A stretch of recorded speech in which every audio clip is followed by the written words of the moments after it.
எனது ஆத்மாவின் ஆத்மாக்களே, நான் உங்கள் பிரபஞ்ச தேவி தாரணி. இன்னைக்கு நம்ம பார்க்க போகிற வீடியோவில் தீர்க்க தரிசனங்களில் மூழ்கி நிகழ்கால வாழ்வின் உரிமைகளை இழந்து விடாதீர்கள் அப்படின்னு ரொம்ப லென்த்தியாக இருக்குல்ல. லென்த்தியாக இருந்தாலும் இது சிந்திக்க தகுந்த விஷயங்கள். அதனால தான் இவ்வளோ பெரிய தலைப்பு வச்சேன். இதை பற்றி தான் நம்ம பேச போகிறோம். இந்த தலைப்பில் நான் சொன்னதை பற்றி. சரி, அதுக்கு முன்னாடி இப்போ என்ன போயிட்டுருக்கு, அதை வச்சு இந்த கண்டென்ட் எப்போவுமே நான் சொல்லணும்னு நினச்சிட்டு இருக்கிறது தான். ஆனால் இப்போ போயிட்டுருக்கதை பார்த்து இன்னும் அதிகமாக இப்போவே இம்மிடியேட்டாக அதை பற்றி நம்ம சொல்லணும் அப்படின்றதுக்காக இந்த வீடியோ போடலாம் அப்படின்னு நினச்சேன். சரி, இப்போ நமக்கு என்ன போயிட்டுருக்கு, இப்போ நம்ம எல்லோரும் இந்தியாவில் இருக்கிறோம், வேறு நாட்டில் இருக்கிறவங்களும் இந்த வீடியோ பார்க்கலாம். இப்போ இந்தியாவில் இருக்கிறவங்களுக்கு இப்போ என்ன பிரச்சனை நடந்துச்சு அப்படின்னா, காஷ்மீரில் சுற்றுலாவுக்கு போயிருக்கிறவங்களுக்கு முஸ்லீம்கள் நீ ஹிந்துவா அப்படின்னு சொல்லி முஸ்லீமா அப்படின்னு கேட்டுட்டு அந்த முஸ்லீம்குரிய வசனங்களை அவங்க சொல்லாதனால ஹிந்து அப்படின்னு தெரிய வருது. அதுக்காகவே கொண்டிருக்கிறாங்க. எல்லாருமே நம்மளை மாதிரி ஒரு குடும்பத்திலேருந்து போனவங்க, சாதாரண அவங்க ஒரு போர் வீரர்களோ அந்த மாதிரிலாம் எதுவுமே கிடையாது. அப்போ இது எவ்வளோ பெரிய குற்றம். போருக்குன்னு ஒரு நியதி இருக்கும் தெரியுமா? அந்த காலத்துலலாம் போர் இப்போ ஒரு நாட்டுக்காரங்களுக்கு இன்னொரு நாட்டை அடையணும் அப்படின்னு சொல்லி விரும்புகிறாங்கன்னா, எல்லா நாட்டிலையுமே அந்த நாட்டுக்குன்னு சொல்லிட்டு இந்த தாரை வார்த்து கொடுத்தவர்கள்னு சொல்லிட்டு இருப்பாங்க. போர் வீரர்கள், அவங்களத்தான் போர் வீரர்கள், எல்லை பாதுகாப்பு படையினர் அப்படின்னு சொல்லி சொல்லுவாங்க. அவங்களுக்கு ஃபேமிலியே இருந்தாலுமே அவங்க நாட்டுக்காக சாக்ரிஃபைஸ் பண்ணணும் அப்படின்னு சொல்லிட்டு அவங்க வாழ்க்கையை வாழ்கிறவங்க. அந்த மாதிரி இப்போ அந்த மாதிரி எல்லா நாட்டிலையும் அந்த காலத்தில் மன்னராட்சி காலத்தில் எல்லா நாட்டிலையுமே இருப்பாங்க. சரிங்களா? அப்படி இருக்கிறவங்கள தான் இப்போ ஒரு நாட்டில் இருக்கிறவங்களுக்கு இன்னொரு நாட்டை அடையணும், செழிப்பாக இருக்காங்க, நம்மகிட்ட ஒன்றும் இல்லையே அப்படின்னு சொல்லிட்டு விரும்புகிறவங்க போர் செய்யணும், போர் செஞ்சு அந்த நாட்டை தோற்கடிச்சிட்டா அந்த நாட்டை நம்ம அடைஞ்சிடலாம் அப்படின்னு சொல்லி நினைப்பாங்க. அப்போ என்ன பண்ணுவாங்கன்னா, அப்பாவி மக்களெல்லாம் போய் யாரும் அடிக்கலாம் மாட்டாங்க. ஒரு குடும்பமாக சாதாரணமாக வாழ்ந்துக்கிட்டு இருக்கவங்கள போய் கை வைக்கிறது அந்த மாதிரிலாம் பண்ண மாட்டாங்க. ஏதோ ஒரு சிலர் வேணால் அப்படி பண்ணுவாங்க. மேக்சிமம் இப்படி பண்ண மாட்டாங்க. என்ன பண்ணுவாங்கன்னா, ஒரு நாட்டை அடையணும் அப்படின்னு ஒரு எல்லை பகுதி, ஒரு சின்ன பகுதியை அடையணும்னு விருப்பப்பட்டாங்கன்னா, அங்கே இருக்கக்கூடிய எல்லை பாதுகாப்பு படையினர்னு இருப்பாங்கள்ல, போர் வீரர்கள்னு சொல்லுவாங்க, அவங்களுக்கும் இந்த நாட்டில் இருக்கக்கூடிய போர் வீரர்களுக்கும் தான் சண்டை போடுவாங்க. அதில் யார் ஜெயிக்கிறாங்க அப்படின்றத பார்த்துட்டு இந்த நாடு ஜெயிச்சிச்சா அந்த நாடு ஜெயிச்சிச்சா, இந்த நாடு அந்த நாடுக்கு அடிமையா, அந்த நாடு இந்த நாடுக்கு அடிமையா அப்படின்னு சொல்லிட்டு ஒரு முடிவுக்கு அதுக்கேற்ற மாதிரி ஆட்சி செய்வாங்க. இதுதான் போர் நியதி. சரிங்களா? எல்லா காலத்துலேயுமே, இந்த காலத்துலேயும் அதே தான். சரிங்களா? இப்போ முஸ்லீம் மாறணும், இல்லை இந்துவாக மாறணும், ஏதோ ஒரு மாறாமல் இருக்கணும், மதம் சார்ந்து எந்த கொள்கையை வேணால் வச்சுக்கோங்க. ஒருத்தவங்களை தாக்குதல் நடத்தணும் அப்படின்னு சொல்லிட்டு நினைக்கிறாங்கன்னா, தாக்குதல் நடத்தி தன்னுடைய நாட்டை பெரிய நாடுன்னு உருவாக்கணும், மற்ற நாடெல்லாம் அடிமையாக இருக்கணும் அவங்களுக்கு அப்படின்னு சொல்லி எந்த நாட்டுக்காரங்க நினச்சாலுமே போர் வீரருக்கும் தான் சண்டை நடத்தணும். சரிங்களா? அதை விட்டுட்டு அப்பாவி மக்களை கை வச்சாங்கனாலே அப்போவே மனித நேயம் அழிஞ்சு போச்சு அப்படிதான் சொல்லணும். சரிங்களா? அப்போ இந்த மாதிரியான நேரங்களில் இப்போ இந்தியாவில் இப்போ அந்த அப்பாவி மக்கள் இப்போ இறந்து போனவங்க அவங்க அந்த நாட்டில் இருக்கக்கூடிய தீவிரவாதமாக செயல்படக்கூடியவங்க அப்படிதான் சொல்லணும். அந்த நாட்டுக்காரங்க பூராமே தீவிரவாதி அப்படின்னு சொல்லி, பாகிஸ்தான் நாடு பூராமே தீவிரவாதி அப்படின்னு நம்ம சொல்லிட முடியாது. அந்த நாட்டில் தீவிரவாதியாக செயல்படக்கூடியவங்க பண்ண வேலை, அவங்க காஷ்மீருக்குள்ளே பூந்து நீ முஸ்லீம் இல்லைன்னா அவனே கொண்டுருவேன் அப்படின்னு சொல்லிட்டு போர் வீரர் சொல்லி கொண்டா கூட வீர மரணம் ஏறிட்டாங்க அப்படின்னு சொல்லிட்டு அதுக்கப்புறம் சண்டை இந்த மாதிரிலாம் பண்ணலாம். போர் வீரர் கொண்டாலும் தப்பு தான். சரிங்களா? யாரை கொண்டாலும் தப்பு தான். அதிகாரப்பூர்வமாக எந்த ஒரு விஷயத்தையும் அறிவிக்காமல் திடீர்னு போய் கொலை பண்ணால் தப்பு தான், யாரை கொண்டாலும் தப்பு தான். சரிங்களா? அப்போ இந்த மாதிரியான விஷயங்கள் தான் இப்போ நிகழ்காலத்தில் நம்ம கண்ணு முன்னாடி நடந்துட்டுருக்கு அப்படின்றத நான் உங்களுக்கு சொல்ல வரேன். சரிங்களா? அப்போ அதுக்கு நம்ம இந்தியா நாட்டு பிரதமர் வந்து என்ன முடிவு பண்ணியிருக்காங்க, அதெல்லாம் தான் நமக்கு முக்கியம். நம்ம எந்த நாட்டில் நம்ம இந்திய நாட்டில் வாழ்கிறோம்னா நம்மளை சுற்றி என்ன நடக்குது, நம்மளுடைய நாட்டை ஆட்சி செய்கிறவங்க என்ன முடிவில் இப்போ இருக்கிறாங்க, அது வந்து சாதாரணமாக இப்போ இந்திய நாட்டில் வாழ்ந்துட்டு இருக்க மக்களுக்கும் அதில் பங்கு இருக்குது. அவங்களும் அதுக்கு வந்து சப்போர்ட் பண்ணணும். அப்படி தானே எல்லா நாட்டிலையும் அப்படி தானே பண்ணுவாங்க. சரிங்களா? அப்போ இதெல்லாம் தான் இப்போ நம்மலாம் வந்து வெறி கொண்டு இருக்கிறோம். எவ்வளோ தைரியம் இருந்தால் எங்கள் நாட்டில் தமிழ்நாட்டில் இருக்கிற ஒருத்தவங்களும் இறந்துருக்காங்க. சரிங்களா? ஒரு ஃபேமிலியில் இருக்கிறவங்களும். அப்போ எவ்வளோ தைரியம் இருந்தால் எங்கள் இந்திய நாட்டில் இருக்கிறவங்கள இந்தியாவுக்கே வந்து அடிப்பேன் அப்படின்னு சொல்லிட்டு எல்லாம் கொந்தளிச்சு கிடக்குறாங்க. உண்மையான நாட்டுப்பற்று இருக்கிறவன் கொந்தளிச்சிட்டான். அதில் நானும் கொந்தளிச்சிட்டேன். டே வாங்கடா நீங்கள் என்னடா அப்படின்னு சொல்லிட்டு ஒரு வெறி வருதா இல்லையா? சரிங்களா? நம்ம உயிரே போனாலும் அடுத்த தலைமுறையாவது நல்லபடியாக வாழணும் அப்படின்னு சொல்லிட்டு தானே நம்மலாம் நினைப்போம். தைரியமான அவன் தான் நேருக்கு நேரு சண்டை, கத்திக்கு கத்தி, ரத்தத்துக்கு ரத்தம், அந்த மாதிரி தான் வந்து இப்போ போர் வந்து அறிவிச்சிருக்கிறாங்க. சரிங்களா? போர்னா இன்னும் போர் அறிவிக்கலை. இனி திருப்பியும் என்ன சொல்கிறது, திருப்பியும்லாம் இல்லை, நீ அடிச்சுட்டு அவ்வளோதான் நான் முடிஞ்சுடா, உனக்கு எல்லாத்தையும் நாங்கள் கட் பண்ணுவோம்டா அப்படின்ற ரேஞ்சுக்கு இந்தியா இறங்கிடுச்சு பாகிஸ்தான் நாட்டை நோக்கி. அப்போ அதுக்கப்புறம் அவங்க திருப்பி நம்மளை போர் நடத்த வந்தாலும் எல்லாருமே வந்து இதுக்கு சப்போர்ட் பண்ணணும்னு தான் நினைக்கிறோம். ஏன்னா இது பல வருஷமாக அந்த கொடுமையை வந்து நம்ம இந்தியா தாங்கிட்டே இருக்குது. எப்போ பிரிட்டிஷ்கார ஆட்சியிலேருந்து தாங்கிட்டு இருக்குது. இனிமேலாவது நம்ம அடுத்த தலைமுறையாச்சும் நல்லபடியாக இந்தியாவில் தான் வாழணும். பயந்துட்டு வேறு நாட்டுக்கு ஓட முடியுமா? முடியாது. அப்படின்றதுக்காக எல்லாருமே நம்மள மாதிரி இருக்க சாதாரண மக்களுமே, இந்தியாவில் இருக்கிற மக்கள் சப்போர்ட் பண்ணதான் விரும்புகிறோம். அந்த ஒரு முடிவுக்கு வந்துட்டோம் எல்லாருமே. ஏன்னா அந்த அளவுக்கு கொடுமை நடந்துருச்சு. இந்த சுற்றுலாக்கு இப்போ நான் போயிருந்து, நான் என்னோடய ஃபேமிலி தெரியாமல் ஜம்மு காஷ்மீர் நல்லா இருக்குது அப்படின்னு சொல்லி நினச்சிக்கிட்டு நானும் என்னோடய ஃபேமிலியும் போயிட்டு, எங்கள் ஃபேமிலியில் யாராச்சும் இறந்து போயிருந்தாங்கன்னா அப்போ அது எங்களையும் சார்ந்தது தானே. அப்போ அந்த ரத்த கொதிப்பு இருக்கும். அந்த மாதிரி தான் அவங்க ஒரு ஃபேமிலி, நம்ம இந்தியாவில் இருக்கிற ஒரு ஃபேமிலியிலேருந்து போனவங்க தான். அப்போ எக்ஸாக்டாக தமிழ்நாட்டில் இருக்கிறவங்களும் அதில் இறந்துருக்குறாங்க. ஆந்திரா, கேரளா, எல்லா சவுத் இண்டியன் சைடில் இருக்கிற மாநிலத்தில் இருக்கக்கூடிய ஒவ்வொரு மாநிலமாக சொல்கிறாங்க இறந்தவங்களில். அப்போ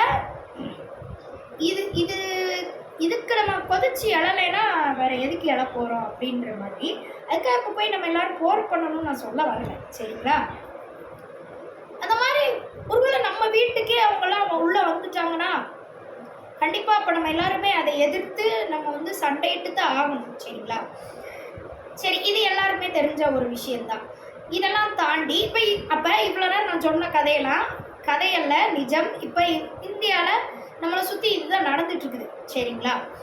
அப்போ இன்னொரு விஷயம், இந்த தீர்க்க தரிசனம்னு தலைப்பில் சொன்னேன்ல, இந்த நாஸ்ட்ரோடாமஸ் தீர்க்க தரிசனம், இந்த பாபாவான் தீர்க்க தரிசனம், நீங்கள் இந்த பைபிள், குரான், அப்புறம் வந்து வள்ளலார் கூறிய தீர்க்க தரிசனம் ஒன்று இருக்குது. அதாவது இறைவனே வரப்போகிறாங்க அப்படின்னு சொல்லி சொல்கிறாங்கல்ல. கலியுக இறுதியில் இறைவனே வந்து ஒரு மனுஷனாக வந்து சக்திகளை எடுத்து உலகத்தை காப்பாற்றுவாங்க, உலகத்தில் உள்ள அத்தனை பகுதிகளையும் ஒன்றிணைச்சு காப்பாற்றுவாங்க அப்படின்றது சொல்லிட்டு வர்றாங்க. சரிங்களா? இறை நம்பிக்கை இருக்கக்கூடியவங்க அதெல்லாம் வந்து ஒரு பயபக்தியோடு கேட்டுக்கிட்டு, அப்பா இறைவனே வரப்போகிறாங்களா அப்படின்னு சொல்லிட்டு எதிர்பார்த்து காத்துக்கிட்டு இருக்கவங்க பல பேர் இருக்கிறாங்க இந்த உலகத்தில். அதெல்லாம் கட்டுக்கதைன்னு சொல்லிட்டு எல்லாரும்லாம் போகல, நானும் அதில் ஒருத்தி. சரி தானே? அப்போ அப்படியெல்லாம் இருக்கும்போது எனக்கே அந்த ஆற்றல் இருக்குது. என்னைக்காவது நானே கூட அப்படி இறையாற்றல் எடுத்து வெளியே வருவேன் அப்படி கூட நான் வீடியோவில் சொல்லியிருக்கிறேன். சரிங்களா? அது இதிலலாம் போய் சொல்லி விளையாடணுன்னு எனக்கு அவசியம் இல்லை. சரிங்களா? அப்போ வீர எழுச்சின்றது என்னைக்காவது கண்டிப்பாக எனக்குள்ளேருந்து அது கண்டிப்பாக எழும். சரிங்களா? ஏதாவது ஒரு சூழலில் கண்டிப்பாக நான் வந்து, அதாவது கொந்தளிக்கிறதுனா சும்மா மனுஷனாக கொந்தளிக்கிறது கிடையாது. இப்போ நான் அவங்க முன்னாடி வீடியோ போடுறது எல்லாமே மனுஷனாக கொந்தளிக்கிறது, மனுஷனுக்கு மனுஷன் நடக்கிற பிரச்சனைகளை பேசும்போது வர்ற கோபத்தில் நம்ம வீடியோ போடுறது, நேரில் வந்தாலும் சண்டை போட்டாலும் அதெல்லாம் மனுஷனுக்கு மனுஷன் இருக்கிறது. இதெல்லாம் தாண்டி தெய்வ சக்தின்னு ஒன்று இருக்குது சரிங்களா. அதுதான் தீர்க்க தரிசனங்களில் சொல்லப்பட்ட விஷயங்கள் ஓகேங்களா. அப்போ அந்த இது எனக்குள்ளே இருக்குது. அது வந்து ரொம்ப சாதாரணமாலாம் வெளியே வந்துடாது சரிங்களா. வரும் நிஜமாவே. எனக்கு நேற்று அதை கேட்டதுலேருந்து கொந்தளிச்சு நேற்று ராத்திரி ஃபுல்லாக நான் வந்து டின்னரே சாப்பிட்லன்னா இதுக்காக நான் சாப்பிட மாட்டேன் அப்படின்னு இல்லை. சாப்பிட்றதுன்றது நம்ம உடம்புல பசி எடுத்தால் நம்ம சாப்பிடத்தான் செய்வோம் என்ன நடந்தாலும் சரிங்களா. நம்ம இறந்து போயிட்டா வேணால் சாப்பிடாம இருப்போம், இல்லை சோறு கிடைக்கலன்னா சாப்பிடாம இருப்போம். மீதி நேரம் நம்ம சாப்பாடு கிடைக்குது பசி எடுத்தால் நம்ம சாப்பிட தான் செய்வோம். அதே மாதிரி தான் நானும் சரிங்களா. ஆனால் என்னால் சாப்பிட முடியல. நேற்று நைட்டு வந்து கோபம் கொந்தளிச்சு எழுது, அந்த இறை ஆற்றல்னு சொல்லி சொல்லுவோம்ல, அது உள்ளக்குள்ளேருந்து வீறிக்கிட்டு எழுது. எனக்கு என்ன பண்ணுறதுனே தெரியல சத்தியமாக. இந்த இதை கேட்டது வந்து அவங்களாம் என்னுடைய ஃபேமிலியில் இருக்கிற யாரோ ஒருத்தவங்க தானே, அந்த மாதிரி ஒரு கொந்தளிப்பு. இப்போ நான் வீடியோவே வந்து இப்போ கொஞ்ச நாளாக நான் உங்களுக்கு எப்படி போட்டுட்ருக்கேன், எனது ஆத்மாவின் ஆத்மாக்கள் தானே போடுறேன் சரிங்களா. அப்போ யார் எந்த ஒரு ஆத்மாவுக்கு இந்த உலகத்தில் பிரச்சனை ஏற்பட்டுருச்சு அப்படின்னு சொல்லி இப்போ நீங்களாம் வந்து டிவியில் பார்த்து தெரிஞ்சுக்கிறது மட்டும்தான் உங்களுக்கு தெரியும் கரெக்டாக. டிவியில் சோஷியல் மீடியாவில் பார்க்குறது அப்படி இல்லைன்னா டிவியில் பார்க்க முடியாதுன்னா உங்கள் நேரில் ஏதாவது ஒரு கொடூரம் நடந்தால் அதை பார்த்து நீங்கள் கொந்தளிச்சு எழுவீங்க, அதை பற்றி நீங்கள் வந்து ஒவ்வொருத்தர்கிட்டையும் சொல்லுவீங்க, நம்ம டிஸ்கஸ் பண்ணிங்க இதெல்லாம். ஆனால் எனக்கெலாம் எப்படின்னா சில விஷயங்கள் வந்து சோஷியல் மீடியாவை தாண்டி நேரில் பார்க்காமே இப்போ உங்கள் யாருக்குமே தெரியாத ஏதோ ஒரு மூலையில் வாழ்கிற ஏதோ ஒரு மனுஷனுக்கு நடக்கிற கொடுமையெல்லாம் எனக்கு அப்படியே திடீர்னு உள்ளேருந்து எழும். அங்கே யாரோ ஒருத்தவங்க வந்து தவிச்சுக்கிட்டு இருக்கிறாங்க அப்படி சரிங்களா. இதெல்லாம் வந்து இந்த 2 வருஷமாக தான், அதுக்கு முன்னாடிலாம் அப்படிலாம் எனக்கு அதெல்லாம் ஒன்றுமே தெரியாது சரிங்களா. இப்போ தெய்வ சக்தி இருக்குது அப்படின்னு சொல்லிட்டு உலகத்துக்கே ஒருத்தவங்க அறிவிக்கிறாங்கன்னா அதெல்லாம் வந்து சும்மா கிடையாது.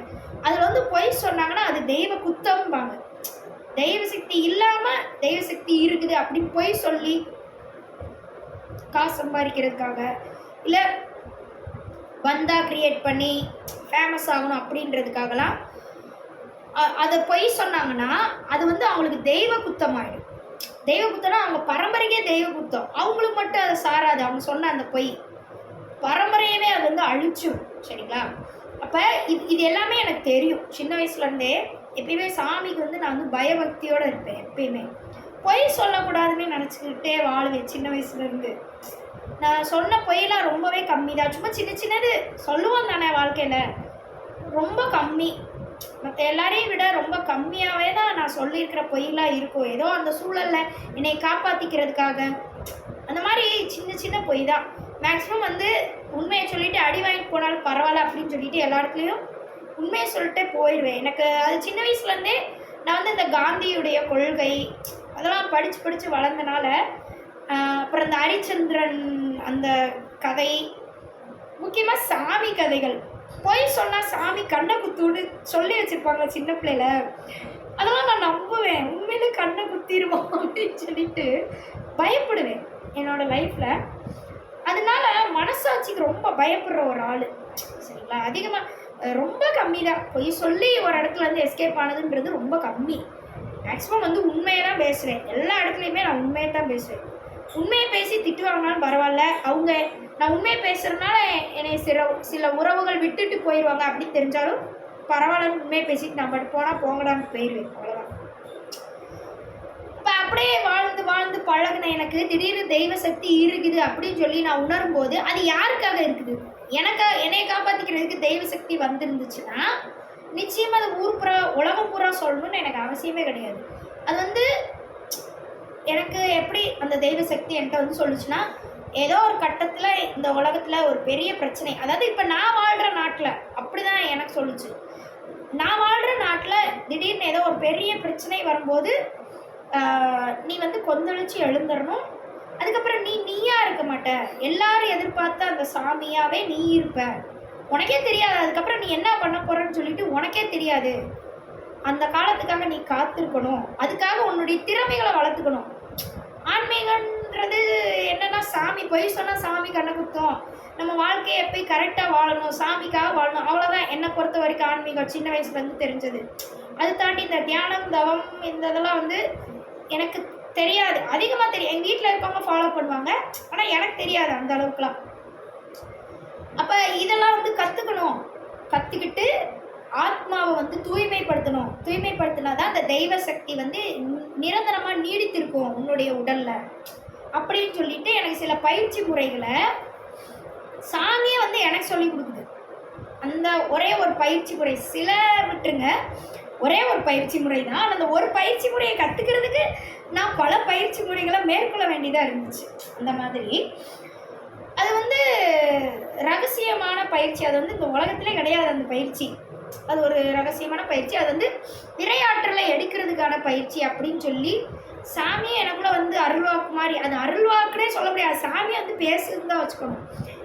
எனக்கு முன்னாடி, எனக்குள்ள இல்லை, எனக்கு முன்னாடி வந்து சொன்னனால நம்ம முன்னாடி நேருக்கு நேராக ஒருத்தவங்க வந்து பேசுகிறாங்க, அது மற்றவங்களுக்கு தெரிலனாலும் நம்ம கண்ணுக்கு தெரியுதுன்னா அவங்க சொல்கிறத நம்ம ஃபாலோ பண்ண தானே செய்வோம். கரெக்டு தானே? நம்ம கண்ணுக்கே தெரில அப்படின்னா அது ஒரு மாயைன்னு சொல்லிட்டு போயிடும். ஆனால் என் கண்ணுக்கு அது தெரிஞ்சிச்சு 2 வருஷத்துக்கு முன்னாடி. அப்போ வந்து ஏதோ ஒரு விஷயம் சொல்கிறாங்க, அது நம்மளை நம்பி அந்த பொறுப்பை ஒப்படைச்சிருக்காங்க. அப்போ சாமிக்காக நம்ம ஏன் அதை செய்யக்கூடாது? உண்மையான தெய்வ பக்தி இருக்கிறவன் அதை செய்வான், தன்னுடைய உயிரையும் கொடுக்குற சாமிக்காக. உண்மையான தெய்வ பக்தி இருக்கிற சின்ன வயசுலேருந்தே தெய்வ பக்தியோட வளர்ந்து வந்தவன், சாமி ஒரு விஷயம் நம்ம நேரில் வந்து சொல்லுது, மற்றவங்க கண்ணுக்கு தெரிலனாலும் நம்ம நேரில் நம்ம முன்னாடி வந்து சொல்லுதுன்னா அந்த சாமிக்காக உயிரையும் கொடுக்க துணிஞ்சிருவான் உண்மையாக இருக்கிறவன். அது மாதிரி தான் நானும் வந்து அந்த பொறுப்பை ஏற்றுக்கிட்டேன். சரி, இதில் நம்ம உயிரே போனாலும் பரவாயில்ல, சாமி சொல்கிறத நம்ம இந்த உலகத்துக்காக செய்கிறோம் அப்படின்னு சொல்லிட்டு அப்போ இருந்து அந்த பயிற்சி கடினமாக தான் இருக்கும். இது ஒரு பொண்ணு ஃபாலோ பண்ணக்கூடிய பயிற்சியே இல்லைன்ட்டாங்க. இது வந்து பேசிக்காக ஆண்கள் ஃபாலோ பண்ணக்கூடிய பயிற்சி. எனக்கு வந்து சிவன் முன்னாடி என் முன்னாடி நின்று 2 வருஷத்துக்கு முன்னாடி என் முன்னாடி நின்று சொல்லி கொடுத்த அந்த பயிற்சி பேசிக்காக நியாயமாக வந்து ஆண்கள் ஃபாலோ பண்ணக்கூடிய பயிற்சி. அது வந்து பெண்கள் ஃபாலோ பண்ணால் அது அவளுடைய உயிருக்கே ஆபத்து. ஏன்னா பெண்களுக்கு வந்து இந்த பீரியட்ஸ் அந்த பிரச்சனையெல்லாம் இருக்கும், பெண்களுக்கு நிறைய ரெஸ்ட்ரிக்ஷன் இருக்கும். அதனால அந்த பயிற்சியெல்லாம் ஃபாலோ பண்ணவே முடியாது. ஃபாலோ பண்ணக்கூடாதுன்னு இல்லை, ஃபாலோ பண்ணலாம், ஆனால் ஃபாலோ பண்ண முடியாது. ட்ரை பண்ணி பார்த்தாலும் செயல்படுத்த முடியாது.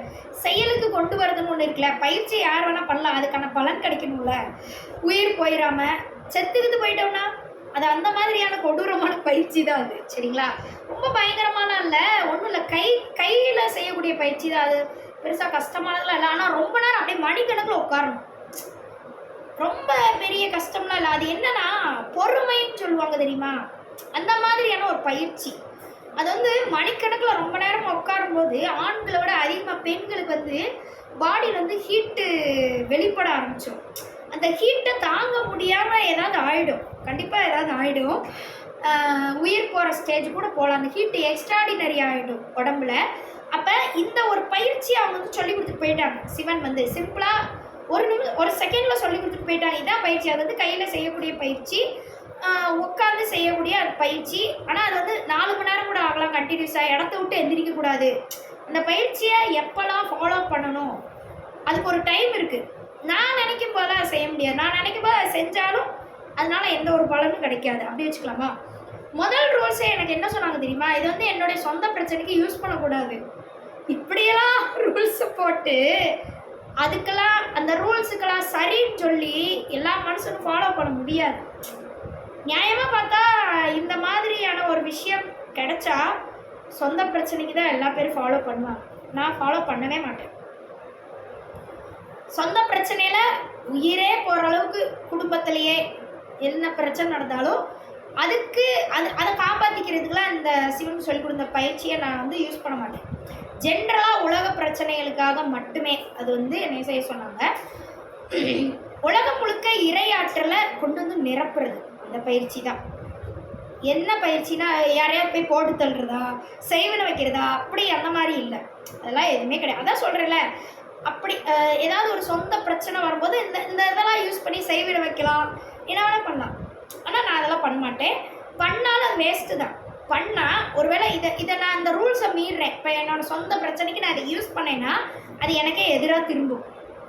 நான் வந்து என் சொந்த பிரச்சனைக்காக என்னோடய குடும்பத்தை காப்பாற்றுறதுக்காக இந்த பயிற்சியை நான் யூஸ் பண்ணேன்னா அது நிச்சயமாக காப்பாற்ற மாட்டாங்க கடவுள், அவங்கள கொன்றுருவாங்க.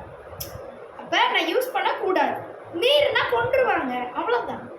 அப்போ அது எனக்கு தானே வந்து கஷ்டமாக இருக்கும். நாளைக்கு என்னுடைய குடும்பம் என் முன்னாடி இல்லைன்னா எனக்கு கஷ்டமாக தான் இருக்கும். சரிங்களா? இப்போ அதுதான் பயபக்தியோட சாமி சொல்கிறத ஃபாலோ பண்ணுறதுன்றது. அதனால பயபக்தியோட ஃபாலோ பண்ணுவேன். என்ன சொன்னாலும் இறையாற்றலாக கொண்டு வந்து நிரப்புறது உலகம் முழுக்க. எப்போ வேணால் எந்த டைமில் வேணால் சொல்லுவாங்க. பீரியட்ஸ் டைம்லேயும் எனக்கு அந்த உணர்வு ஏற்பட்டுருச்சு அப்படின்னா நான் அதை செஞ்சுருவேன். பீரியட்ஸ் டைம் கூட நானாக பார்க்க மாட்டேன். அது அந்த பயிற்சியை அப்போ வந்து சிவன் என்னை செய்ய சொல்கிறாங்க அப்படின்னா சாப்பிடாம உட்காந்து நான் பாட்டுக்கு செஞ்சு முடிச்சுட்டு தான் அடுத்த வேலையை பார்ப்பேன். சாப்பிடாம செய்யணும் முக்கியமாக. இல்லைன்னா சாப்பிட்டு முடிச்சுட்டா ஒரு 4 மணி நேரமாவது கேப் இருக்கணும், அதுக்கப்புறம் செய்யணும். அந்த மாதிரி இருக்கும். இந்த மாதிரி இதெல்லாம் வந்து ரொம்ப கடும் யோகிகள்னு சொல்லுவாங்க தெரியுமா? அவங்க தான் இந்த மாதிரியான பயிற்சி முறையெல்லாம் மேற்கொள்வாங்க.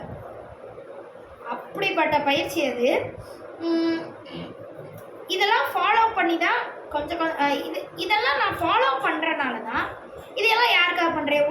உலகம் இனிமேலாச்சும் நல்லபடியாக வாழணும், அடுத்த தலைமுறைகளாவது இந்த உலகத்தில் நல்லபடியான ஒரு வாழ்க்கையை வாழணும் அப்படின்னு சொல்லிட்டு இருக்கிறதுக்காக நான் வந்து இதெல்லாம் பண்ணுறேன். கடவுள் பேச்சு கேட்டு நான் பண்ணுறேன்.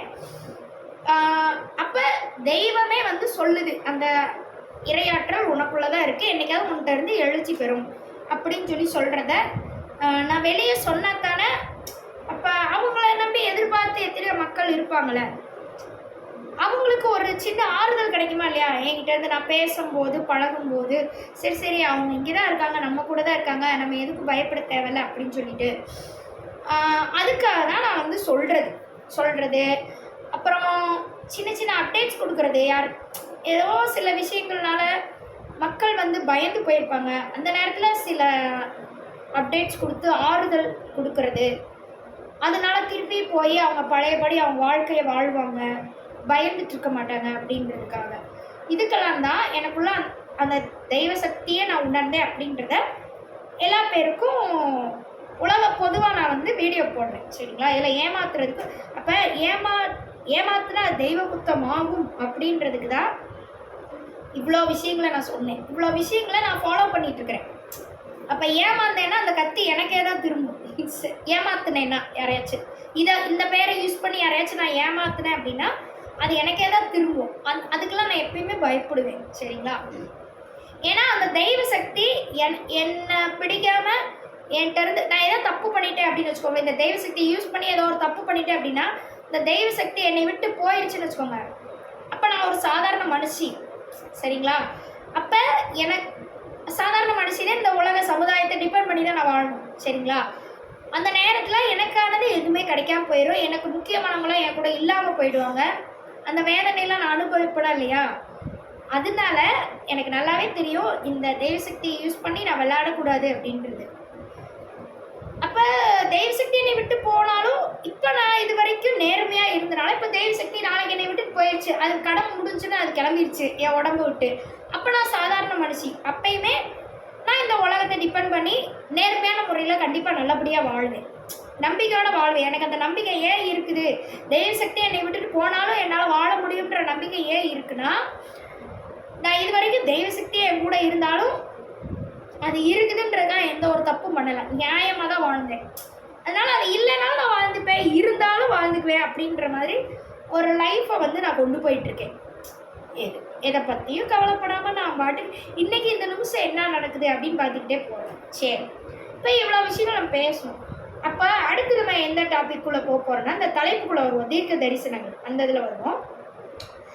தீர்க்க தரிசனங்கள் அப்படின்றதுல இப்போ இந்த இறையாற்றல் இருக்கக்கூடியவங்க வெளிப்படுவாங்க அப்படின்றது உலக தீர்க்க தரிசனங்கள் சொல்லுது. அப்போ நான் மட்டும்தானா? கிடையாது, சிவன் அப்படின்றவங்க வருவாங்க அப்படின்றதெல்லாம் நான் ஏற்கனவே வீடியோஸ்லாம் நான் சொல்லியிருக்கேன். இதை தாண்டி முருகர் அவங்களும் வருவாங்க அப்படின்னு சொல்லியிருக்கிறேன்.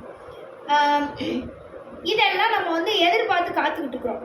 இந்த மாதிரியான போர் விஷயங்கள்லாம் நடக்கும்போது அவங்க வந்து உலகத்தை காப்பாற்றினா நல்லா இருக்கும் அப்படின்னு சொல்லிட்டு நம்ம எதிர்பார்த்து காத்துக்கிட்டு இருக்கிறோம். ஆனால்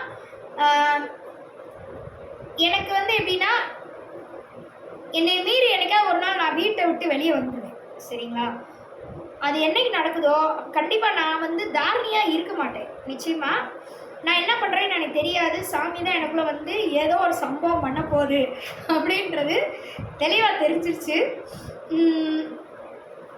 உலகத்துக்காக தான், சும்மா என்னோட பர்சனல் விஷயம் அதுக்காகலாம் கிடையாது. ஏன்னா இத்தனை பேர் வந்து எதிர்பார்க்குறாங்கல்ல, அப்போ அந்த எதிர்பார்க்குறவங்க நான் தான் அப்படின்னு சொல்லிட்டு வீடியோ போடுறேன்னா அப்போ நான் கோழையாக இருந்தேன்னா அது எப்படி? அதனால அது வந்து என்னை மீறி நடக்கணும்னு சொல்லி நான் சொல்கிறேன். சரிங்களா? கண்டிப்பாக வரும்.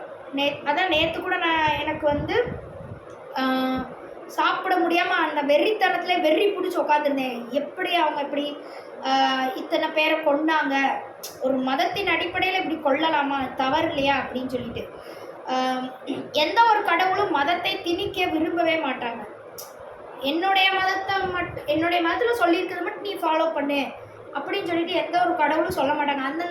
அந்த காலத்தில் அந்தந்த சமுதாயத்துக்கு ஏற்ற மாதிரி, அந்தந்த தட்பவெட்ப சூழ்நிலைக்கு ஏற்ற மாதிரியான மதத்தை தான் அந்தந்த இடத்துக்கு வந்த கடவுளாக வந்தவங்க உருவாக்கி கொடுத்துட்டு போனாங்க. இதை போய் நீ இன்னொரு நாட்டுக்கு சொல்லி 2 நாட்டுக்கு இடையில சண்டையை உருவாக்குன்னு எந்த ஒரு கடவுளும் சொல்லவே இல்லை. சரிங்களா? ஆக மொத்தம் எல்லா இடத்துலையும் வந்துட்டு போனது ஒரே கடவுள் தான். சரிங்களா? தீர்க்க தரிசனம் உண்மையான உலக தீர்க்க தரிசனங்களை கொடுத்துட்டு போனது ஒரே கடவுள் தான். ஒரே கடவுள் தான் இங்கிட்டு வேஷம் போட்டு அந்த சாமியாக வந்தாங்க, ஒரே கடவுள் தான் அங்கிட்டு வேஷம் போட்டு இந்த சாமியாக வந்தாங்க. சரிங்களா? ஆண் கடவுள் பெண் கடவுள் எல்லாம் ஒன்று தான். அப்போ ஆனால் அப்படி வந்த அந்த கடவுள் நீ போய் இன்னொரு நாட்டை போய் துன்புறுத்து, நான் உனக்கு சொல்லி கொடுத்த மதத்தை வச்சு அந்த மதத்தை நீ எடுத்துகிட்டு போ, ஊழியம் செய் அப்படின்னு சொன்னாங்க. ஊழியம் தான் செய்ய சொன்னாங்களே.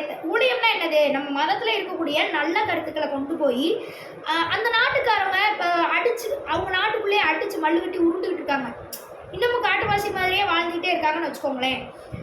அப்போ அவங்கள பார்த்து இலையை கொஞ்சம் திருந்துங்கடா அப்படின்னு சொல்லிட்டு எங்கள் மதத்தில் இதெல்லாம் இருக்குது, இப்படிலாம் பண்ணக்கூடாதுன்னு கடவுள் சொல்கிறாங்க. கடவுள்ன்றவங்க எங்கள் மதத்துக்கு மட்டும் இல்லை, எல்லாருக்குமே ஒரே கடவுள் தான்.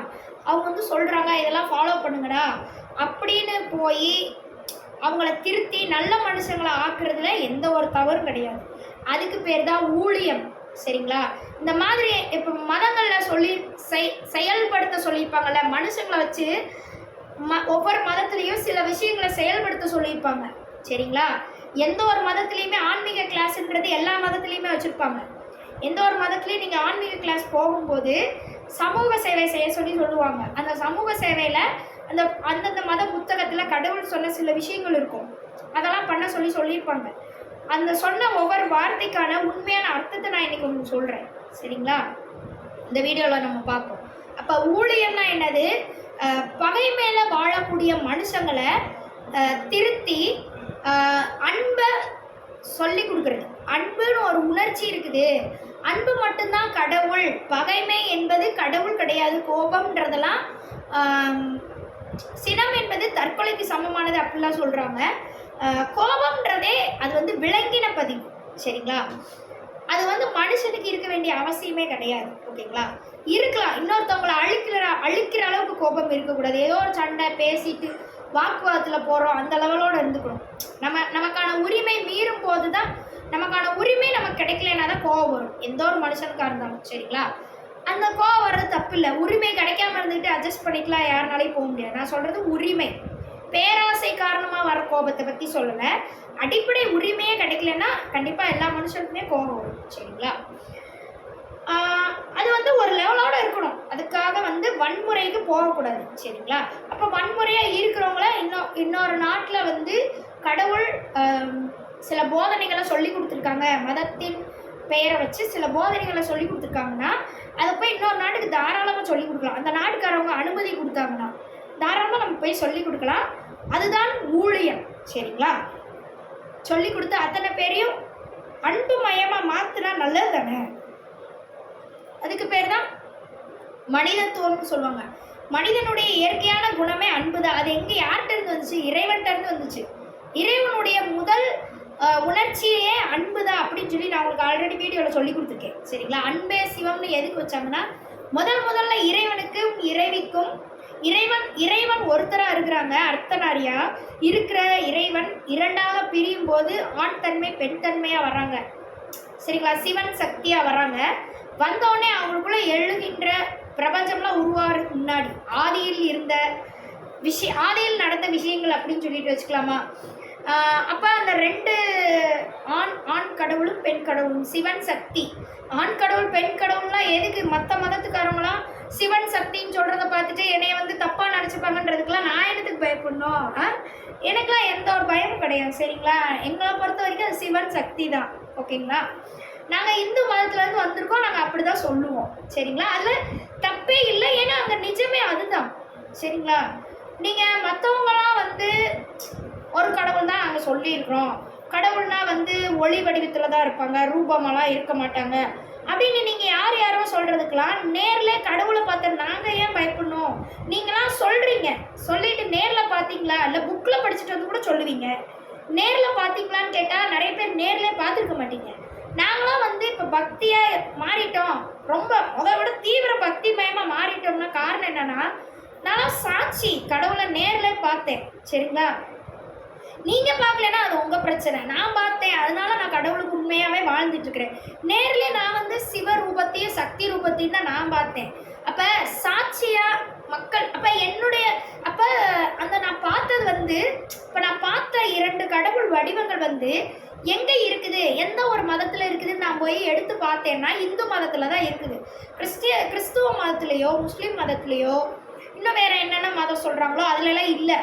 நான் பார்த்த கடவுளுடைய வடிவம். சரிங்களா? இது வந்து என்னுடைய சொந்த கருத்து. நான் உங்களுக்கு சொல்கிறேன். மற்றவங்க நீங்கள் எப்படி பார்த்தீங்களோ அது உங்கள் பிரச்சனை. அதை வச்சு நீங்கள் வீடியோ போட்டுக்கோங்க. அதுக்கு எதிராலாம் நான் வர மாட்டேன். ஏன்னா என் கடவுளை நான் இப்படி தான் பார்த்தேன். உங்கள் கடவுளை நீங்கள் எப்படி பார்த்தீங்கன்னா நீங்களும் அதை சொல்லலாம். எந்த ஒரு தப்பு கிடையாது. நீங்கள் அப்படி பார்த்தீங்கன்றதுக்காக நீங்கள் பார்த்தது பொய்ன்னு சொல்லி நான் சொல்ல மாட்டேன். உங்களுக்கு கடவுள் அப்படி தெரிஞ்சிருப்பாங்க, நிச்சயமாக நான் அதை ஏற்றுக்குவேன். அப்படிதான் இத்தனை மதங்கள் உருவாச்சு. அத்தனை மதத்தையும் நான் மதிக்கிறேன். சரிங்களா? ஆனால் எந்த காலத்துலையும் என்னுடைய இந்து மதத்தை நான் விட்டு கொடுக்க மாட்டேன். சரிங்களா? ஏன்னா நான் நேரில் பார்த்தேன், என் சாமியை நான் பார்த்தேன் நேரில். ஒரு சிலையாவோ கோயிலில் கும்பிட்டு இருக்கும்போது சிலையை பார்த்தேன் அப்படின்றதுக்காக நான் வந்து இப்போ சாட்சி சொல்கிறேன் அப்படிலாம் இல்லை. நான் நேரில் பார்த்தேன். சரிங்களா? நேரில் ஒரு தடவை பார்த்தேன் இல்லை, எல்லா பக்கமும் என்னை சுற்றி 2 சாமி தான் இருக்கிறாங்க. எல்லா பக்கமும் எனி டைம் பார்த்துக்கிட்டே இருக்கிறேன். சரிங்களா? அப்போ நான் வந்து மற்ற மதத்தில் வந்து இப்படியெல்லாம் சொல்லியிருக்கிறாங்க, அதுக்கு வந்து நான் சொல்கிற இந்த 2 ரூபங்கள் வந்து எதிராக இருக்குது அப்படின்றதுக்கெலாம் நான் பயப்படணும்னு எந்த அவசியமே இல்லை. சரிங்களா? இது இப்படி நான் சொன்னதுக்காக என்னோட உயிரே போயிடுனால எனக்கு கவலையே இல்லை. என் உயிரையும் கொடுக்க தயார். நான் பார்த்த அந்த 2 சாமிக்காக இப்படி நான் வந்து சாட்சி சொல்கிறேன்னா, நான் பார்த்த 2 சாமி தான் உண்மை, அதுக்காக மற்ற சாமி பொய்ன்னு சொல்ல வரல. இப்போ அப்படி தானே சொல்லி அங்கே சண்டை போட்டிருக்கிறாங்க. அவங்க சாமி, அந்த முஸ்லீம் சாமி தான் உண்மை, எங்களுடைய மதமும் கிடையாது, எங்களுடைய சாமியும் கிடையாது, அது பொய், அவங்க சாமியை தான் நாங்கள் கும்பிடணும் அப்படின்றது மாதிரி தானே சண்டை போட்டிருக்காங்க. அப்போ நாங்கள் இந்துக்கள்னா இந்து மதம், மற்ற மதம் எப்படின்னு எங்களுக்கு தெரியாதுங்க. ஆனால் இந்து மதம்ன்றது சாமியை நேரடியாக பார்த்து சாமியை வந்து திருவாசகம் அதெல்லாம் வந்து சாமியை வந்து சொல்ல எழுதுனது தான், எழுதி உருவாக்குனது தான் இந்து மதம் என்பது. சரிங்களா? அப்போ எந்த காலத்துலேயும் நாங்கள் மற்ற இந்துக்கள் எப்படி இருக்கிறாங்கன்னு எனக்கு தெரியாது. சரிங்களா? நான் வந்து மற்றவங்களுக்காகலாம் கோஷம் போகிறதா எனக்கு இனிமேல் ஐடியாவே கிடையாது. இதுக்கு முன்னாடியே ஐடியா இல்லை. சரிங்களா? சாமினா அது சாமி தான். உங்களுடைய சாமி உங்களுக்கு பெருசுனா தாராளமாக இருக்கட்டும், எந்த ஒரு தவறுமே கிடையாதுன்னு இந்துக்களாகிய நாங்களே சொல்லுவோம். சரிங்களா? அதே மாதிரி தானே எங்கள் சாமியை நேரில் பார்த்தவங்களும் இந்த உலகத்தில் நிறைய பேர் வாழ்ந்துட்டு இருப்பாங்க தானே. அப்போ அது உங்கள் சாமியை தான் நாங்கள் கும்பிடணும் அப்படின்னு நீங்கள் எப்படி சொல்லலாம்? நீங்கள் வந்து உங்கள் கடவுள் கொடுத்துருக்கிற கொள்கையை நம்ம தான் சொன்ன மாதிரி ஊழியம் செய்யலாம், தவறில்லை. எல்லா நாட்டுக்குமே முஸ்லீம் கொள்கையில் இருக்கக்கூடிய நல்ல விஷயங்களை அன்பாயிரு, சண்டை போடாத, ஈகை செய், இதெல்லாம் சூப்பராக சொல்லி கொடுக்கலாம். நாங்களும் ஃபாலோ பண்ணுறோம். சரிங்களா? சின்ன வயசுலேருந்தே எங்கள் வீட்டுக்கிட்ட எல்லாம், நாங்கள் குடியிருந்த எல்லா வீட்டுக்கிட்டேயுமே பள்ளிவாசல்ன்றது பக்கத்தில் இருக்கும். நாங்கள் ஹிந்து தான், ஆனால் அதையும் மதிப்போம். ஏன்னா அது பக்கத்துலேயே இருக்குது. இப்போ அவங்க சொல்கிறதெல்லாம் நம்ம காதில் விழுந்துகிட்டே தானே இருக்கும். இப்போ நாங்கள் எல்லாமே ஃபாலோ பண்ணுவோம், வைப்போம். அதுக்காக நாங்கள் வந்து முஸ்லீமாக மாறிடுவோமா? பள்ளிவாசல் பக்கத்தில் இருக்கிறனால மாறவங்க மாறுவாங்க, ஆனால் நாங்கள் மாறல. நாங்கள் இந்துவிசத்துல தான் அப்படியே இருக்கிறோம். அப்போ எல்லாமே நாங்களும் ஃபாலோ பண்ணுறது தானே. இப்போ அவங்க சொல்கிறது அதெல்லாம் எங்களுக்கு பிடிக்கும் அப்படின்னு சொல்லிட்டு அதை ஏற்றுக்கிறோம். இப்போ ஒரு திடீர்னு காய்ச்சல் வந்துருச்சு, இல்லை ஏதோ பேய் போட்டு அமுக்கிடுச்சு, கெட்ட கனவு வந்துச்சு அப்படின்னா பள்ளிவாசலுக்கு போய் தான் மந்திரிக்கிறோம். சரிங்களா? கோயிலுக்கும் போய்க்கிறது, பள்ளிவாசலுக்கும் போய் மந்திரிக்கிறது. இப்போ பள்ளிவாசல் அவங்களே எல்லா மதத்தினரும் வரலாம். பேய் பிடிச்சிருச்சு, இல்லை பேய் போட்டு அமுக்கிடுச்சு கனவுல, அந்த மாதிரிலாம் இருந்தால் பள்ளிவாசல் வந்து மந்திரிச்சிட்டு போகலான்றது அவங்களே சொல்கிறாங்க. அதனால நம்ம எல்லாருமே போகிறோம். அப்போ இந்தியாவுக்குள்ளே பொறுத்த வரைக்கும், மற்ற நாட்டில் எப்படின்னு தெரியல, இந்தியாவுக்குள்ளே பொறுத்த வரைக்கும் எல்லா மதத்துக்காரங்களும் ஒற்றுமையாக தான் வாழ்கிறாங்க. எல்லா கோயிலுக்கும் எல்லோரும் தான் போயிட்டு வராங்க. சில முக்கியமான பெரிய பெரிய கோயில்னு சொல்லிட்டு இருக்குது எல்லா மதத்துலேயுமே. அதுக்கு மட்டும்தான் அவங்கவுங்க மதத்தில் இருக்கவங்க தான் போகணும், மற்ற மதத்தினருக்கு அனுமதி இல்லைன்றாங்க. சரிங்களா?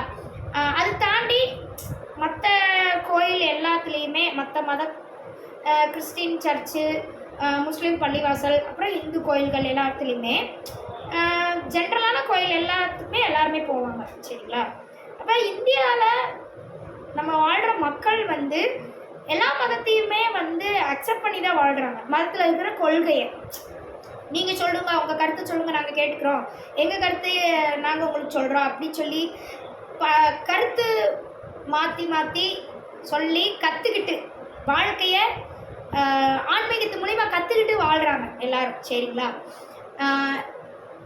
அப்போ இப்படியெல்லாம் வாழும்போது இதே மதத்தை வச்சு ஒவ்வொரு மனுஷனையும் பிரிக்க நினச்சா, ஒவ்வொரு மனுஷனையும் கொல்ல நினச்சா அது தப்பு தானே. சரிங்களா? அப்போ இதெல்லாம் தாண்டி இப்போ இவ்வளோ பாயிண்ட்ஸ் வந்து நான் சொல்லியிருக்கேன். ஊழியம்னா என்னன்னு சொல்லியிருக்கேன், தீவிரவாதம்னா என்ன. இப்போ ஊழியம்ன்றது அன்பை எல்லாருக்கும், எல்லாரிடமும் அன்பு செலுத்து அப்படின்றத எல்லா மதத்துலேயுமே அதே தான் சொல்லியிருக்கிறாங்க. இந்து மதத்துலேயும் அதே தான் சொல்லியிருக்காங்க. அதை போய் எல்லா நாட்டுக்காரங்களுக்கும் தாராளமாக சொல்லி கொடுத்துட்டு வரலாம். சரிங்களா?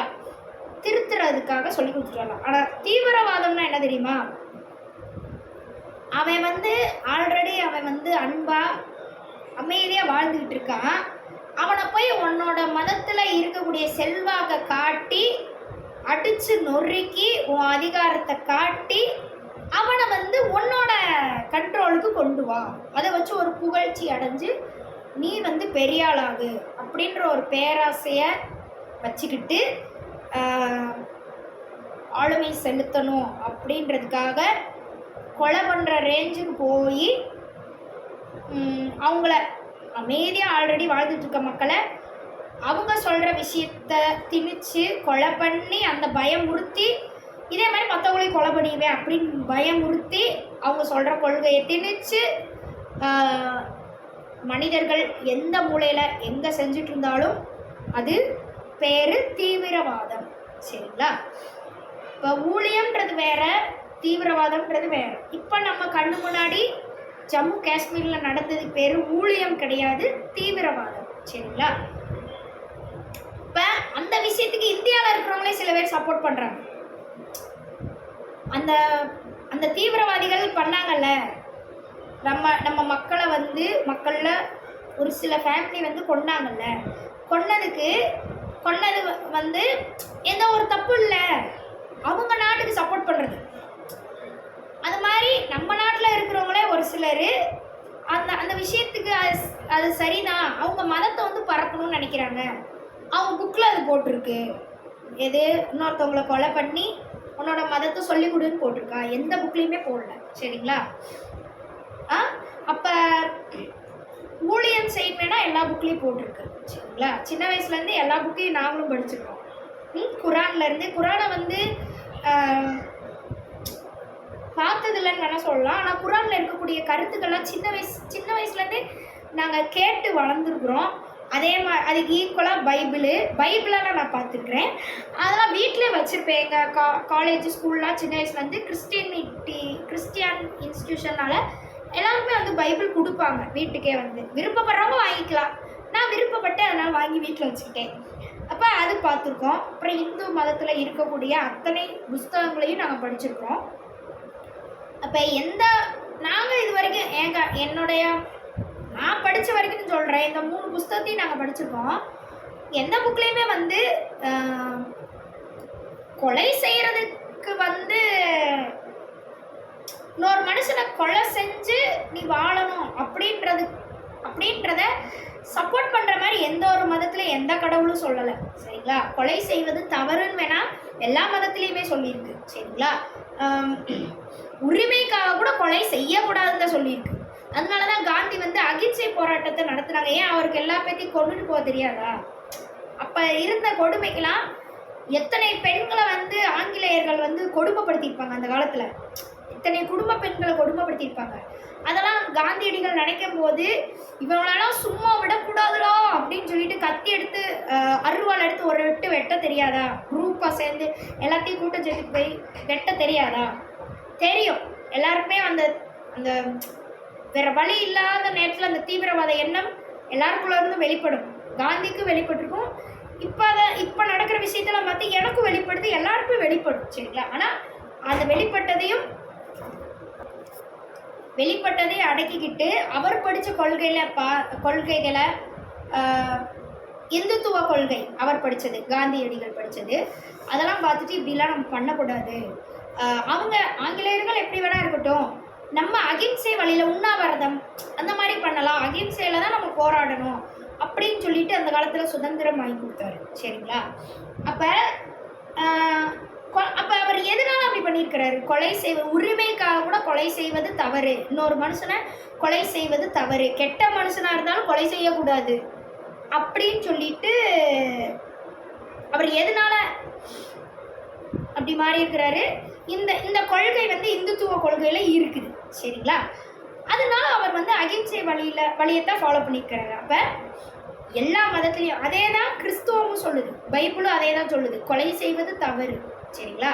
கொலை, கொள்ளை, கற்பழிப்பு, சூது, பொய் சொல்கிறது, அப்புறம் என்னது கொள்ளைனா திருடுறது, இது எல்லாமே வந்து செய்யக்கூடாது அப்படின்றது பைபிள், குரான், இந்துத்துவ புஸ்தகங்கள் எல்லாமே, பகவத்கீதை, அப்புறம் வந்து திருவாசகம், நீங்கள் எது வேணால் வச்சுக்கோங்க.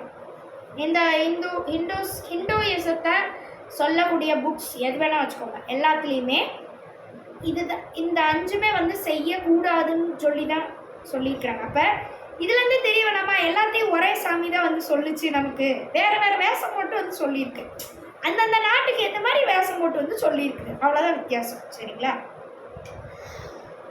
அப்படி இருக்கும்போது சாமி சொன்னதை மீறி நீங்கள் தான் ஏதோ கடவுளெல்லாம் பார்த்த மாதிரி இன்னொரு மனுஷனை கொன்று அந்த சாமி சொன்னதை திணிச்சு, அப்போ சாமிக்காக இவங்க அதை பண்ணல, இவங்களுடைய கொள்கையை பரப்புறனால இவங்களுடைய பரம்பரை அடுத்தடுத்து வரப்போகிற இவங்களுடைய பரம்பரைக்கு சில செல்வாக்குன்றது கிடைக்கும்.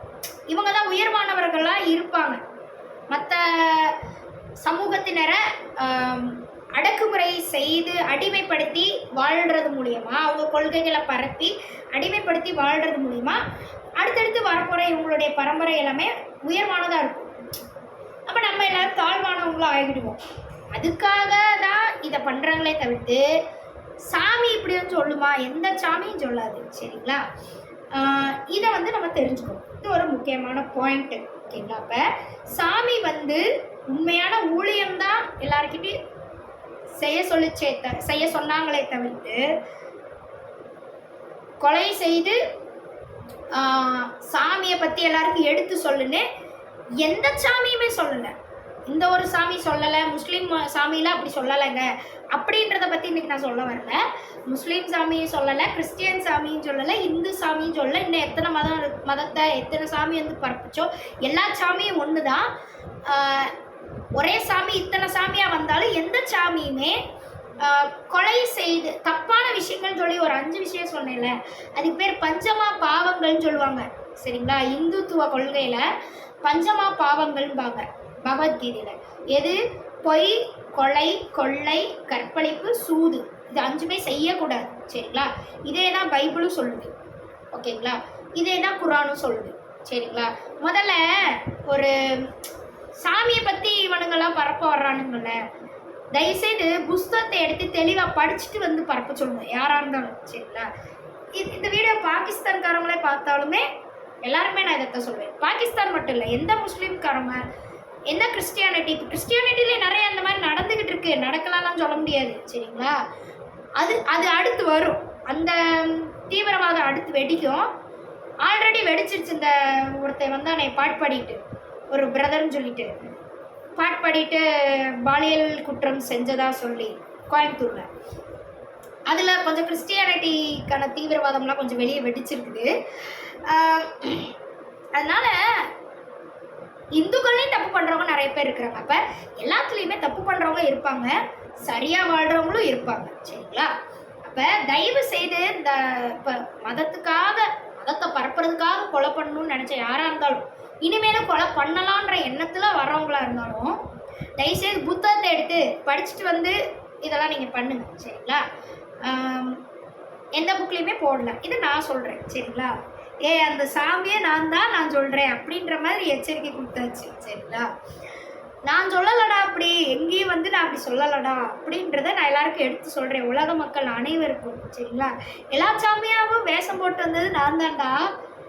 நானே சொல்கிறேன்டா, எந்த புக்கு நீங்கள் எந்த புக்கில் எந்த பாயிண்ட்டை வேணால் எடுத்து, எந்த மத புக்கில் நான் வேஷம் போட்டு வந்து எத்தனை மதத்தை பரப்புனனோ, எந்த புக்கில் நீ எந்த உண்மையாக சாமியாக வந்ததை மட்டும், சாமின்னு சொல்லிட்டு பொய் சொல்லிட்டு வந்து மதத்தை பரப்பிட்டு போனவங்களாம் நிறைய பேர் இருக்கிறாங்க, அவங்களெல்லாம் விட்டுருங்க. உண்மையாக சாமியாக இந்த உலகத்தில் எத்தனை மதங்களை வந்து உண்மையாக சாமி வந்து இந்த மதத்தை சொல்லி கொடுத்துச்சுன்னு ஏற்றுக்கிட்டு ஃபாலோ பண்ணுறாங்களோ அவங்கள பற்றி நான் சொல்லிட்டு இருக்கிறேன். சரிங்களா?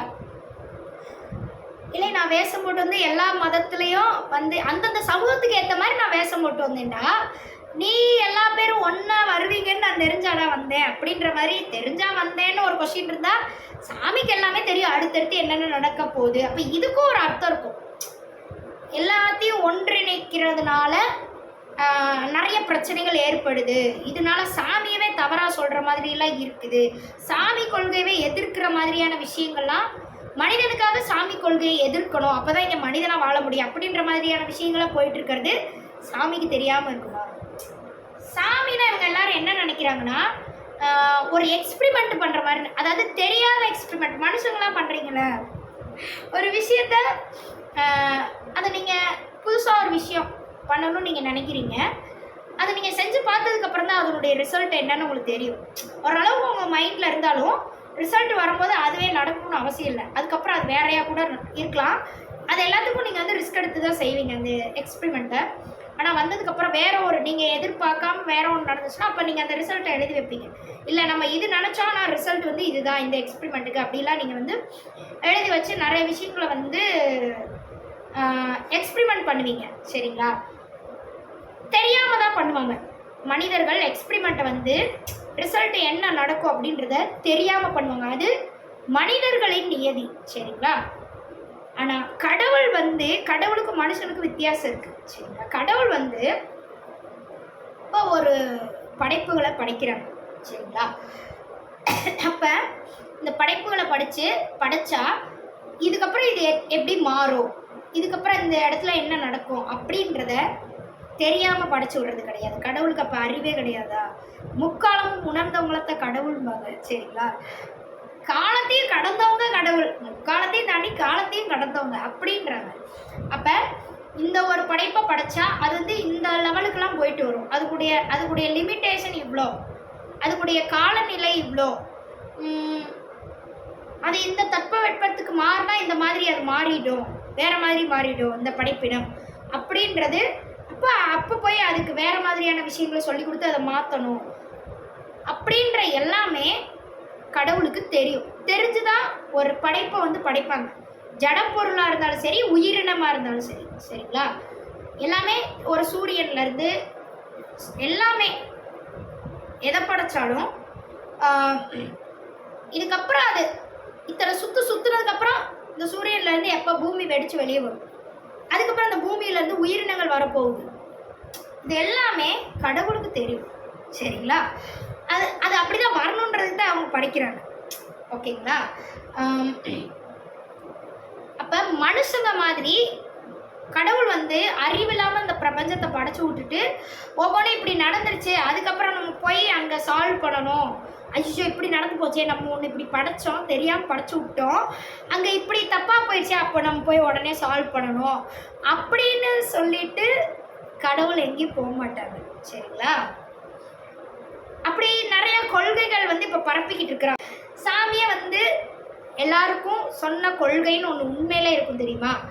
அது எதுலேயுமே சாமிக்கு அறிவே இல்லாத மாதிரியும் மனுஷங்களுக்கு தான் பெரிய அறிவு, மனுஷங்க தான் கடவுளை உருவாக்குனாங்க அப்படின்ற மாதிரியும் எந்த கொள்கையிலையும் சொல்ல. சாமி தான் கடவுளை படைக்கிறாங்க, சாமி தான் மனுஷங்களை படைக்கிறாங்க, மனுஷங்களுக்கு இந்த நியதிகள்லாம் கொடுத்துருக்காங்க, இதுக்கேற்ற மாதிரி தான் இந்த உலகத்தில் வாழ்ந்துட்டு மனிதன் கடவுளை அடைய வேண்டும் அப்படின்றத கடவுளே சொல்லிட்டு போயிருக்காங்க அப்படின்றது தான் எல்லா புஸ்தகத்துலேயும் சாமி நம்ம கொடுத்துருக்குறாங்க, சரிங்களா?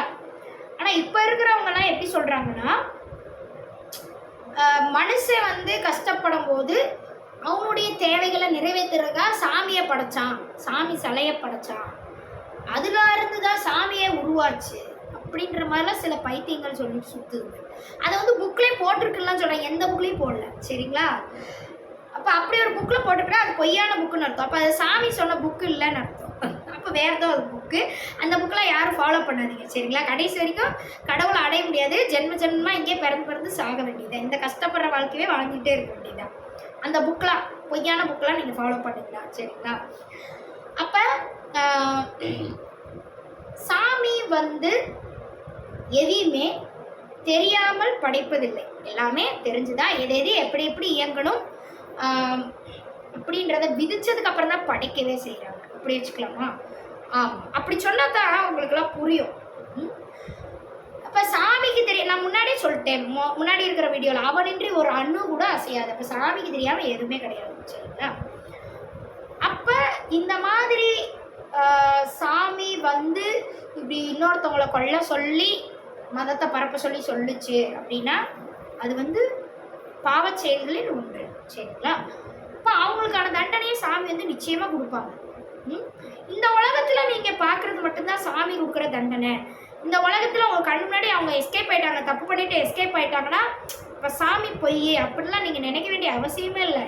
இந்த உலகத்தோட நம்ம வாழ்க்கை முடிஞ்சே போயிடாது, எக்கச்சக்கமான வாழ்க்கை இருக்குது. மனித வாழ்க்கையில் எக்கச்சக்கமான படிநிலை, மனித வாழ்க்கைன்னு நான் சொல்ல முடியாது, ஆத்ம வாழ்க்கைன்னு சொல்லணும், சரிங்களா? உயிரினங்களுக்கு பிரபஞ்சம் முழுக்க உயிரினங்களுக்கு கொடுக்கப்பட்ட வாழ்க்கை பேர் என்னது அப்படின்னா ஆத்ம வாழ்க்கை. அந்த ஆத்மாவுக்கு அழிவு கிடையாதுன்னா இல்லை, ஆத்மாவுக்கு அழிவு இருக்குது. இறைநிலை அடைச்சிட்டு ஆத்மாவுக்கு அழிவு இருக்குது, இறைநிலைக்கு மட்டும்தான் அழிவு இல்லை, சரிங்களா? இறைநிலையை தவிர்த்து எல்லாத்துக்குமே அழிவு இருக்குது, சரிங்களா? ஆனால் அந்த ஆத்மாவுக்குன்னு சொல்லிட்டு படிநிலைகள் இருக்குது. அதில் ஒரு படிநிலை தான் மனித வாழ்க்கை இந்த பூமியில். இதில் முடிச்சதுக்கப்புறம் அடுத்தடுத்த பூமிகள்லாம் இருக்குது, அங்கே போய் நம்ம வாழணும். இதெல்லாம் நான் ஏற்கனவே உங்களுக்கு சொல்லியிருந்தேன் வீடியோஸில். 4th டைமென்ஷன், இங்கே இது நம்ம இங்கே 3rd டைமென்ஷனில் வாழ்ந்துட்டுருக்கோம். 3rd டைமென்ஷனல் கேலக்ஸி, அதில் வாழ்ந்துகிட்டு இருக்கோம். கேலக்சியில் இருக்கக்கூடிய ஒரு பூமியில் வாழ்ந்துகிட்டு இருக்கோம். இந்த வாழ்க்கையை நம்ம கரெக்டாக முடிச்சிட்டோம். இந்த வாழ்க்கையோடைய டெஸ்டினேஷன் ஒன்று இருக்கும் தெரியுமா இந்த உலகத்தில். அந்த டெஸ்டினேஷனை நம்ம கரெக்டாக முடிச்சிட்டோன்னா அதுக்கப்புறம் நம்மளை 4th டைமென்ஷனல் கேலக்சியில் இருக்கக்கூடிய உலகத்தில் நம்மளை கொண்டு போய் விடுவாங்க. அங்கே இருக்கக்கூடிய உடல் வடிவத்துக்கு ஏற்ற மாதிரி நம்ம ஆத்மா வடிவம் எடுக்கும். அங்கே ஒரு வாழ்க்கையை வாழ்ந்துட்டுருக்கோம். அங்கே இருக்கக்கூடிய டெஸ்டினேஷன் வேறு மாதிரி இருக்கும். இப்போ இங்கே இருக்கிற மாதிரி அங்கே இருக்காது. கரெக்டு தானே? இதில் தெளிவாக இருக்கீங்க தானே எல்லாரும்? அப்போ அங்கே இருக்கக்கூடிய டெஸ்டினேஷன் என்னவோ அதை நம்ம முடிச்சிட்டோன்னா அடுத்து நம்மளை கொண்டு போய் 5th டைமென்ஷனில் விட மாட்டாங்க. 5th டைமென்ஷன்றது ஆத்மாக்களை படைக்கக்கூடிய இடம். அதுக்கு நமக்கு சம்மந்தம் இல்லை. டைரெக்டாக எங்கே கொண்டு போய் விடுவாங்கன்னு உங்களை சொல்லியிருக்கேன். 6th டைமென்ஷனில் கொண்டு போய் நம்மளை விடுவாங்க. அங்கே தான் சொர்க்கம் அப்படின்றது பரமாத்மா இறைவன் நடத்தக்கூடிய, இறைவனே நேரடியாக நடத்தக்கூடிய ஆட்சி, சொர்க்கத்தின் ஆட்சின்பாங்க. அந்த சொர்க்கம்ன்றது 6th டைமென்ஷனில் இயங்கிக்கிட்டு இருக்குது அப்படின்னு சொல்லி சொன்னேன். அப்போ நம்மளுடைய ஒரு ஆத்மாவுடைய கடைசி முடிவுன்றது எது? அந்த சொர்க்கத்துக்கு அப்புறம் தான் இறைவன். சரிங்களா? சொர்க்கத்திலே ஒரு வாழ்க்கையை நம்ம வாழ்ந்து காட்டணும். கடவுளே நேரடியாக நம்ம கண் முன்னாடி உட்காந்துருப்பாங்க. அப்போ ஒரு வாழ்க்கையை வாழ்ந்து காட்டணும். அதை முடிச்சுட்டு தான் நம்ம எங்கே போகிறோம்? டைரெக்டாக இறைவனை ஐக்கியம் ஆயிடுறோம். அதுதான் ஒரு ஆத்மாவின் இறுதி பரமாத்மாவை அடைதல் அப்படின்னு சொல்லி ஏற்கனவே என்னுடைய வீடியோஸ்லாம் நான் சொல்லியிருப்பேன். அதெல்லாம் கொஞ்சம் எடுத்து பார்த்துட்டு வாங்க. சரிங்களா? இப்போ இவ்வளோதான் கணக்கு. சரிங்களா? ஒரு ஆத்மாக்கு. அப்போ எந்த ஒரு ஆத்மாவுமே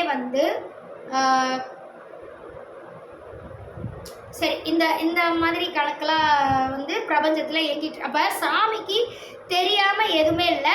மனுஷன் சாமியை படைக்கல, சாமி தான் மனுஷங்களை படைச்சாங்க. இப்போ நான் சொன்னேன்ல, இவ்வளோ படிநிலைகள் இருக்குது ஆத்மாக்களுக்கு. அப்போ நீங்கள் சொல்கிறீங்களே, இப்போ இன்றைக்கி அவங்க எஸ்கேப் ஆகிட்டாங்க தப்பு பண்ணிட்டு அப்படி நீங்கள் சொல்கிறீங்களே, அவங்க எஸ்கேப்லாம் ஆகவே முடியாது. இந்த வாழ்க்கையில் எஸ்கேப் ஆகிறதுக்கு சில புண்ணிய கணக்குகள் இருந்திருக்கும். அதுக்கு தான் அரசன் அன்றே கொள்வான், தெய்வம் நின்று கொள்ளும் அப்படின்னு ஒரு வார்த்தையை சொல்லியிருக்கிறாங்க. எதுக்கு சொல்லியிருக்காங்கன்னா, சில புண்ணிய கணக்குகளுக்காக விட்டு வச்சுருப்பாங்க கடவுள். முடிச்சுட்டு இந்த உலக வாழ்க்கையை முடிச்சுட்டு அந்த ஆத்மாவை கொண்டு போய் 4th டைமென்ஷனில் போடலாம். அங்கே சில கொடுமைகளை அந்த ஆத்மா அனுபவிக்கலாம், இங்கே செஞ்ச பாவத்துக்கு. இப்படி எங்கே வேணால் ஒரு ஆத்மாவுக்கு. அப்போ ஆத்மா ஒவ்வொரு விஷயத்தையும் ஒவ்வொரு செயலையும் செய்கிறது எல்லாமே இறைவன் கணக்கு வச்சுக்கிட்டே இருப்பாங்க. எந்த ஒரு சின்ன செயல், ஒரு சாக்லேட் வாங்கின செயலை கூட விட மாட்டாங்க கடவுள். எல்லாத்துக்குமே பாவம் புண்ணியம் ரெண்டுக்குமே கணக்கு வச்சுருப்பாங்க. அப்போ கடவுள் யாரையுமே நியதியை மீறி இந்த உலகத்தில் எந்த ஒரு ஆத்மாவையும் படைக்கவில்லை. எல்லாத்தையுமே இறை நியதிக்கு உட்பட்டு தான் படைச்சிருக்கிறாங்க. அதாவது கர்ம வினைகள். நீ ஒரு செயல் செஞ்சேன்னா அது உனக்கு இந்த விளைவு கிடைக்கும், அவ்வளோதான், முடிஞ்சு. நீ தப்பு பண்ணேன்னா தப்பு தான் கிடைக்கும்.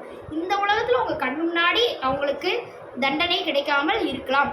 இந்த உலகம் நிரந்தரம் இல்லை. இந்த உலக வாழ்க்கையோட எந்த ஒரு ஆத்மாவுக்கும் வாழ்க்கை முடிஞ்சிடாது அப்படின்றத சொல்லி கொடுத்துட்டு போகத்தானே நானே பிறந்து வந்திருக்கேன். சரிங்களா? இப்போ அவங்களுக்கெல்லாம் கண்டிப்பாக தண்டனை இருக்கும். சரிங்களா? இறைவன் வச்சு செய்வாங்க. அவங்களெல்லாம் சாதாரணமாலாம் விட்டு வைக்க மாட்டாங்க. இப்படி பெரிய கொள்ளைன்ற பெரிய இந்த 5 பாவங்கள் நான் சொன்னேன்ல, இந்த 5 பாவத்தையும் யார் இந்த உலகத்தில் பண்ணாலுமே நிச்சயமாக அதுக்கெல்லாம் கொடூரமான தண்டனை தான் இறைவன் கொடுப்பாங்க அடுத்த பிறவியில். சரிங்களா? அப்போ நீங்கள் எதுக்குமே நீங்கள் சாமியை குத்து சொல்லி கவலைப்படவே தேவையில்லை. நீ சாமியே பொய்யா அப்படிலாம் சொல்லவே தேவையில்லை. சாமிக்கு எல்லாமே தெரியும். யாரை எப்படி நடத்தணும், எந்தெந்த ஆத்மாவை எப்படி வைக்கணும் எல்லாமே தெரியும். சரிங்களா? மனிதர்கள் குத்தம் சொல்லலாம், அதில் தவறில்லை. சரிங்களா? சரி, இப்போ இது வரைக்கும் சொன்னோம். நம சிவாய நம சிவாய நம சிவாய.